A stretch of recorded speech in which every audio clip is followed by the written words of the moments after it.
আপনারা দেখছেন ISL point table. Point টেবিলটা আপডেট দেওয়া হয়েছে 26 সেপ্টেম্বর। গতকালকে পাঞ্জাব এফসি ভার্সেস হায়দ্রাবাদ এফসির মধ্যে ম্যাচ ছিল। পাঞ্জাব এফসি উইনার হয়েছে, তাই আজকের পয়েন্ট টেবিলটা এরকম। 1 নাম্বার পজিশনে আছে পাঞ্জাব এফসি, 3 ম্যাচ খেলে 9 পয়েন্টে। 2 নাম্বার আছে বেঙ্গালোর এফসি, 2 ম্যাচ খেলে 6 পয়েন্টে। 3 নাম্বার আছে জামশেদপুর এফসি, 2 ম্যাচ খেলে 6 পয়েন্টে।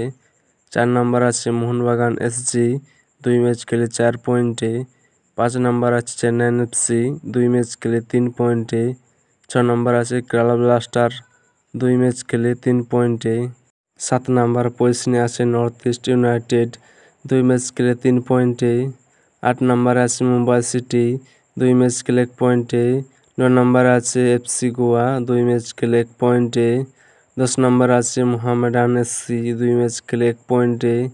11 নম্বরে আছে উড়িষ্যা এফসি, 2 ম্যাচ খেলে 0 পয়েন্টে। 12 নম্বরে আছে ইস্ট বেঙ্গল, 2 ম্যাচ খেলে 0 পয়েন্টে। 13 নম্বরে আছে হায়দ্রাবাদ এফসি, 2 ম্যাচ খেলে 0 পয়েন্টে।